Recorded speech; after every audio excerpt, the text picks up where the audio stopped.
बार की बात है, बादशाह अकबर के दरबार में उनसे नौकरी मांगने की फरियाद लेकर एक व्यक्ति पहुंचा।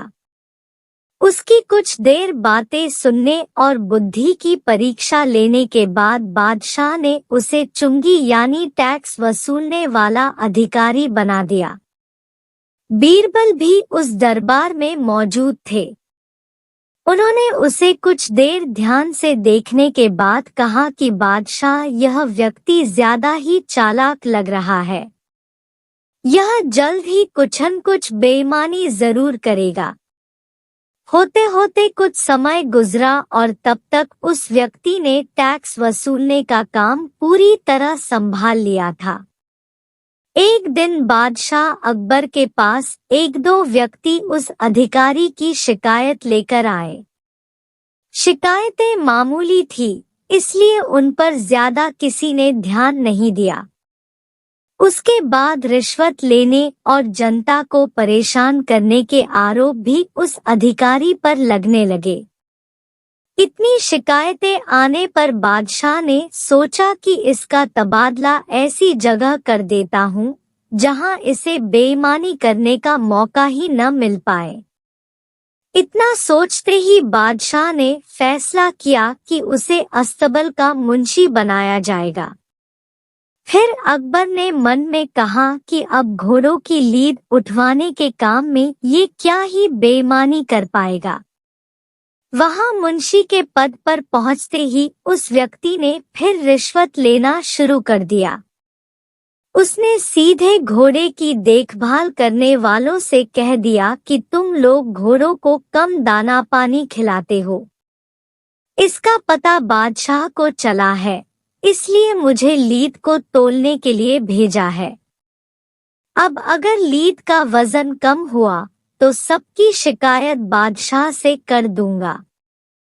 इस तरह से उस मुंशी से परेशान होकर हर घोड़े के हिसाब से उसे 1 रुपए लोगों ने देना शुरू कर दिया। यह बात भी कुछ समय बाद अकबर तक पहुंच गई। उन्होंने मुंशी को सीधे यमुना की लहरें गिनने का कार्य सौंप दिया। फिर बादशाह के मन में हुआ कि अब यहाँ तो यह कोई बेईमानी कर ही नहीं पाएगा। कुछ ही दिनों में जैसे ही वो व्यक्ति यमुना किनारे पहुंचा तो वहां भी उसने अपना दिमाग दौड़ा लिया। वो नाव से सवारी करने वालों को रोक रोक कर कहता कि मैं लहरें गिन रहा हूँ, ऐसे में तुम लोग यहाँ से नहीं निकल सकते हो। इसी जगह पर 2-3 दिन तक रुकना होगा। रोज रोज ऐसी बातें सुनकर नाव चलाने वालों ने अपने कार्य को जारी रखने के लिए उसे 10-10 रुपए की रिश्वत देना शुरू कर दिया। अब यमुना किनारे भी वो व्यक्ति खूब बेईमानी कर रहा था। 1-2 महीने में यह बात भी बादशाह तक पहुंच गई। तभी अकबर ने एक लिखा हुआ आदेश भिजवाया, नाव को रोको मत, जाने दो। वो व्यक्ति चतुर था, उसने बादशाह के आदेश वाले पत्र को नावों को रोको मत जाने दो कर दिया था। इस थोड़ी हेरफेर के बाद उसने अकबर का आदेश वहां टंगवा दिया। आखिर में उससे परेशान होकर बादशाह ने उसे नौकरी से ही निकाल दिया। तभी बादशाह को बीरबल की बात याद आ गई कि ये आदमी बेईमानी जरूर करेगा। तब उनके मन में हुआ कि मुझे उसे पहली गलती में ही कठोर दंड देना चाहिए था। कहानी से सीख। दुष्ट अपनी दुष्टता और बेईमान अपनी बेईमानी कहीं भी जाने पर नहीं छोड़ता है।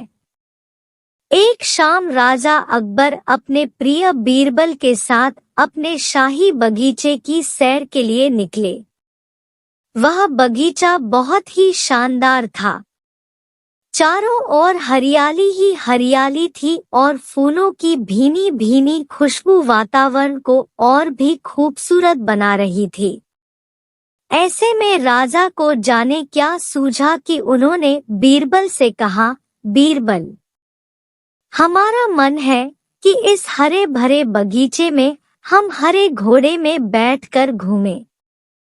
इसलिए मैं तुम्हें आदेश देता हूँ कि तुम 7 दिनों के अंदर हमारे लिए एक हरे घोड़े का इंतजाम करो। वहीं अगर तुम इस आदेश को पूरा करने में असफल रहते हो तो तुम कभी भी मुझे अपनी शक्ल न दिखाना।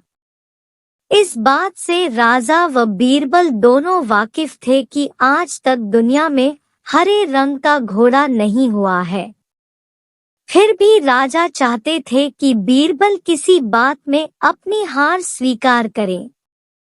इसी कारण उन्होंने बीरबल को ऐसा आदेश दिया।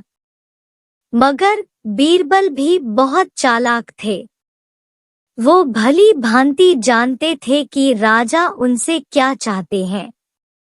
इसलिए वो भी घोड़ा ढूंढने का बहाना बनाकर 7 दिनों तक इधर-उधर घूमते रहे।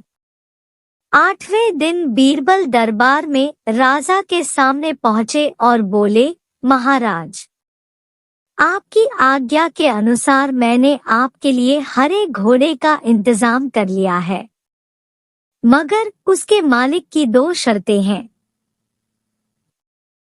राजा ने उत्सुकता से दोनों शर्तों के बारे में पूछा। तब बीरबल ने जवाब दिया, पहली शर्त यह है कि उस हरे घोड़े को लाने के लिए आपको स्वयं जाना होगा। राजा इस शर्त के लिए तैयार हो गए। फिर उन्होंने दूसरी शर्त के बारे में पूछा। तब बीरबल ने कहा, घोड़े के मालिक की दूसरी शर्त यह है कि आपको घोड़ा लेने जाने के लिए सप्ताह के 7 दिन के अलावा कोई और दिन चुनना होगा। यह सुन राजा हैरानी से बीरबल की ओर देखने लगे। तब बीरबल ने बड़ी सहजता से जवाब दिया, महाराज, घोड़े का मालिक कहता है कि हरे रंग के खास घोड़े को लाने के लिए उसकी यह खास शर्तें तो माननी ही होंगी। राजा अकबर बीरबल की यह चतुराई भरी बात सुनकर खुश हो गए और मान गए कि बीरबल से उसकी हार मनवाना वाकई में बहुत मुश्किल काम है। कहानी से सीख। यह कहानी हमें यह सिखाती है कि सही सूझबूझ और समझदारी के साथ नामुमकिन लगने वाले काम को भी